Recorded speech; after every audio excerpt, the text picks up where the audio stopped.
Baghdad کی ایک تنگ اور تاریخ گلی میں ایک خستہ حال مکان تھا اور اس مکان سے چیخنے چلانے کی آوازیں آ رہی تھی۔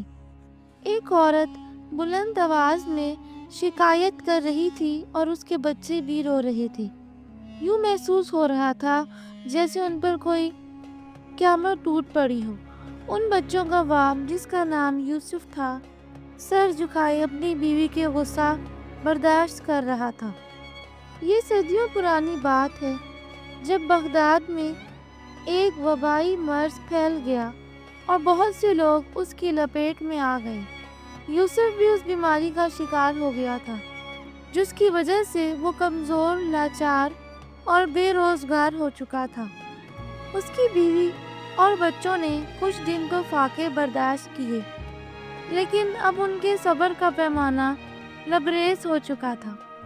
یوسف نے جب بچوں کو روتے دیکھا تو وہ باورچی خانے میں گیا کہ شاید کچھ کھانے کو مل جائے، مگر گھر میں کچھ بھی باقی نہ بچا تھا اور تمام برتن خالی پڑے تھے۔ اس کی بیوی کہنے لگی، کسی کام کا سوچو، یوں بیکار بیٹھنے سے ہمارے بچے مر جائیں گے۔ بیوی کی باتیں سن کر یوسف بولا، میں نے زندگی میں کبھی کوتاہی نہیں کی، لیکن بیماری نے مجھے کمزور کر دیا ہے اور اب میں کام کے قابل نہیں رہا، یہ تم بھی جانتی ہو۔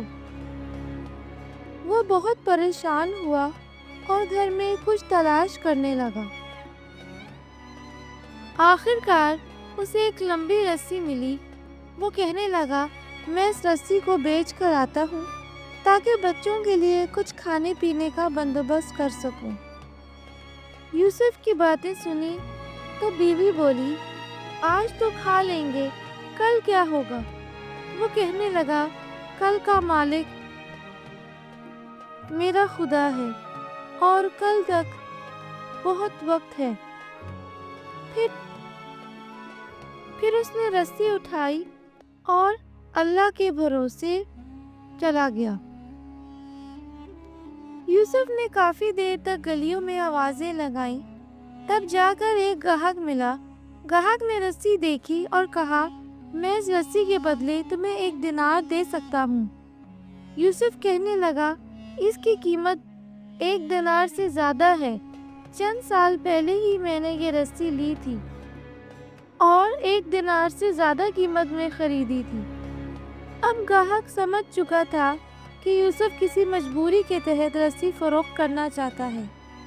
اس نے کہا، میں نے جو قیمت لگائی ہے وہی مناسب ہے، اگر بیچنی ہے تو رسی مجھے دے دو اور 1 دینار لے لو، ورنہ جاؤ کسی اور گاہک کو تلاش کرو۔ مرتا کیا نہ کرتا، یوسف نے مجبوری میں سودا قبول کر لیا اور رسی 1 دینار میں بیچ دی۔ وہ رقم لے کر خوشی خوشی گھر کی طرف روانہ ہو گیا تاکہ بیوی بچوں کے لیے کھانے پینے کا سامان لا سکے۔ راستے میں اس نے 2 لوگوں کو دیکھا جو آپس میں جھگڑ رہے تھے۔ یوسف آگے بڑھا تاکہ معاملہ جان سکے۔ قریب پہنچا تو دیکھا کہ ایک نوجوان نے ایک بوڑھے کا گلا پکڑا ہوا ہے اور اسے اپنے ساتھ لے جانا چاہتا ہے۔ بوڑھا اپنی جان چھڑانے کے لیے ہاتھ پاؤں مار رہا تھا۔ یوسف نے نوجوان سے کہا، اے نوجوان، یہ بزرگ تمہارے باپ کی جگہ ہیں، ان سے ایسا سلوک کیوں کر رہے ہو؟ بوڑھا نوجوان کے ہاتھوں مجبور اور پریشان تھا، کہنے لگا، صرف 1 درہم کے لیے یہ نوجوان مجھے قاضی کی عدالت میں لے جا رہا ہے تاکہ مجھے قید خانے میں بھیج دیا جائے۔ اب تم خود بتاؤ، کیا اللہ تعالیٰ کو یہ بات پسند آئے گی کہ میں جو برسوں سے اس شہر میں عزت سے جی رہا ہوں، ایک معمولی رقم کی وجہ سے قید خانے میں چلا جاؤں؟ یوسف نے بوڑھے کی باتیں سنی تو سوچنے لگا، کیا واقعی کوئی شخص مجھ سے بھی زیادہ ضرورت مند ہو سکتا ہے؟ اگر یہ بوڑھا قید ہو گیا تو اس کی بیوی بچوں کا خرچ کون اٹھائے گا؟ یہ سوچتے ہی اس نے اپنی جیب سے 1 دینار نکالا اور نوجوان کو دیتے ہوئے کہا، یہ لو، یہ رہا 1 دینار، اور اس بوڑھے کو چھوڑ دو تاکہ یہ اپنے گھر والوں سے مل سکے۔ جب نوجوان وہاں سے رخصت ہو رہا تھا تو بزرگ سنبھل گیا اور یوسف کو ہاتھ اٹھا کر دعائیں دینے لگا۔ اللہ تمہیں اس کا 100 گنا اجر دے۔ بزرگ کی دعائیں سنتے ہوئے یوسف بھی وہاں سے گھر کی طرف چل پڑا۔ راستے میں وہ یہ سوچنے لگا کہ اب اسے مجبوراً خالی ہاتھ گھر واپس جانا ہوگا، لیکن دل ہی دل میں وہ مطمئن بھی تھا کہ اس نے اپنی غربت کے باوجود ایک نیکی کا کام کیا ہے۔ یہی سوچتے سوچتے یوسف گھر پہنچ چکا تھا۔ جب بیوی نے دیکھا کہ وہ خاموشی سے اور سر جھکائے کھڑا ہے تو سمجھ گئی کہ وہ بچوں کے لیے کھانے پینے کا کچھ بھی سامان نہ لایا ہے، بلکہ جو رسی گھر سے لے گیا تھا وہ بھی واپس نہ لا سکا۔ بیوی پوچھنے لگی، کیا ہوا؟ تم خالی ہاتھ کیوں ہو اور رسی کا کیا بنا؟ یوسف نے سارا ماجرا بیوی کو سنایا تو وہ کہنے لگی، واقعی تم نے بہت عمدہ کام کیا ہے اور ایک بوڑھے کو قید سے بچایا، لیکن تمہیں معلوم ہونا چاہیے کہ جو چراغ گھر کی روشنی کے لیے ہوتا ہے اسے مسجد میں لے جانا مناسب نہیں۔ اب اپنے بچوں کو کیسے بہلاؤ گے؟ کہاں سے کھانا کھلاؤ گے؟ کیا اس شہر سے کوئی آ جائے گا تاکہ ہمارے بچوں کا پیٹ بھر سکے؟ یوسف کہنے لگا، تم درست کہتی ہو، میں تمہاری باتوں سے اتفاق کرتا ہوں، لیکن وہ بوڑھا ہم سے زیادہ مجبور تھا۔ اب جو ہونا تھا وہ ہو چکا ہے۔ تمہارے رونے دھونے سے وہ 1 دینار واپس نہیں آ سکتا، لہٰذا ان باتوں کو چھوڑو اور آئندہ کے لیے سوچو کہ کیا کیا جا سکتا ہے۔ شاید کوئی دوسرا راستہ نکل آئے۔ یوسف جانتا تھا کہ بیوی کی باتیں تلخ ضرور تھیں مگر سچ تھیں، اس لیے وہ سوچنے لگا کہ کیا کیا جائے۔ اچانک ایک خیال آیا اور وہ اپنی جگہ سے اٹھا اور دوبارہ گھر کے ٹوٹے پھوٹے سامان کو دیکھنے لگا۔ وہ کبھی ادھر دیکھتا کبھی ادھر، لیکن اسے کوئی قابل فروخت چیز نظر نہ آئی۔ اچانک اسے ایک پرانا بستر نظر آیا جو بچوں کے لیٹنے کے لیے استعمال ہوتا تھا۔ میں اسی بستر کی تلاش میں تھا، مجھے اجازت دو کہ میں اسے بیچ دوں۔ بیوی کہنے لگی، بچے بھوکے ہیں اور تم انہیں اس بستر سے بھی محروم کرنا چاہتے ہو؟ یوسف نے کہا، اچھا ہوا تم نے خود کہہ دیا کہ بچے بھوکے ہیں، تو سب سے اہم بات یہی ہے کہ ان کے کھانے پینے کا بندوبست کیا جائے۔ بستر کے ہونے یا نہ ہونے سے کیا فرق پڑتا ہے؟ جب بیوی نے دیکھا کہ یوسف کی نظر میں اس بستر کے سوا کچھ نہیں تو وہ رونے لگی اور فریاد کرتے ہوئے بچوں کو بستر سے اٹھایا۔ بیوی نے کہا، بس ایک بات یاد رکھنا، اسے سستے داموں نہ بیچنا، تاکہ کم از کم کچھ دنوں کے لیے ہمارے کھانے پینے کا انتظام ہو جائے۔ یوسف کے پاس اب کہنے کو کچھ نہ تھا۔ اس نے بستر لپیٹا، کندھے پر رکھا اور گھر سے باہر نکل گیا۔ وہ چلتا رہا اور چلتا رہا، حتیٰ کہ شہر کے اس میدان میں پہنچ گیا جہاں نئی اور پرانی چیزوں کو خرید و فروخت کیا جاتا تھا۔ یوسف نے بستر کو بیچنے کے لیے آوازیں لگانا شروع کی۔ چند خریدار اس کی طرف بڑھے، انہوں نے بستر کو الٹ پلٹ کر دیکھا اور اس میں 100 قسم کے عیب نکالے اور آگے بڑھ گئے۔ آخرکار ایک ایسا خریدار آیا جسے وہ بستر پسند آ گیا۔ اس نے بستر کی قیمت دریافت کی۔ یوسف نے کہا، 10 دینار۔ خریدار کو بستر کی اتنی قیمت منظور نہ تھی۔ جب اس نے 10 دینار سنا تو وہ کہنے لگا، اس پھٹے پرانے بستر کے لیے ایسا کون سا شخص ہوگا جو تمہیں 10 دینار دے گا؟ یہ کہہ کر وہ خریدار آگے بڑھ گیا اور یوسف سے دور ہونے لگا، لیکن یوسف فوراً اس کے پیچھے لپکا اور اس کا ہاتھ پکڑ کر کہنے لگا، جناب ایسا ظلم نہ کرے، میں اپنی ضرورت کے تحت اس بستر کو اس سے بھی کم قیمت میں فروخت کر دوں گا۔ آخرکار یوسف نے وہ بستر 3 دینار میں فروخت کر دیا اور رقم لے کر گھر کی طرف روانہ ہو گیا۔ راستے میں وہ یہ سوچنے لگا کہ بچوں کے لیے کیا خریدے کہ وہ خوش بھی ہو جائے اور ان کا پیٹ بھی بھر جائے۔ اتنے میں اسے ایک بوڑھی عورت کے رونے کی آواز سنائی دی۔ وہ وہیں رک گیا۔ اس بوڑھی عورت نے اپنے جوان بیٹے کا ہاتھ پکڑا ہوا تھا اور اس سے التجا کر رہی تھی، مجھے حکیم کے پاس لے چلو، مجھے حکیم کے پاس لے چلو۔ لیکن وہ نوجوان اس عورت سے اپنا ہاتھ چھڑوانا چاہتا تھا اور کہہ رہا تھا، امی جان مجھے جانے دیں، میں آپ کے علاج کے لیے رقم کہاں سے لاؤں؟ یوسف نے جب ماں بیٹے کا یہ ماجرا دیکھا تو وہ آگے بڑھا اور ان کے جھگڑے کی وجہ پوچھی۔ بوڑھی عورت نے کہا، میں نے اپنے اس بیٹے کی تعلیم اور تربیت میں کئی سال گزار دیے، لیکن اب جب میں بیمار ہوئی ہوں تو یہ مجھے حکیم کے پاس نہیں لے جا رہا۔ نوجوان کہنے لگا، میں تسلیم کرتا ہوں کہ میری ماں نے بڑی محنت سے مجھے پالا ہے، لیکن میں مجبور ہوں، میرے پاس اتنی رقم نہیں کہ میں اپنی والدہ کا علاج کروا سکوں۔ یوسف نے یہ ماجرا دیکھا تو بے حد پریشان ہوا اور اپنا سارا سرمایہ یعنی 3 دینار اپنی پھٹی پرانی چادر سے نکالے اور نوجوان کے حوالے کر دیے۔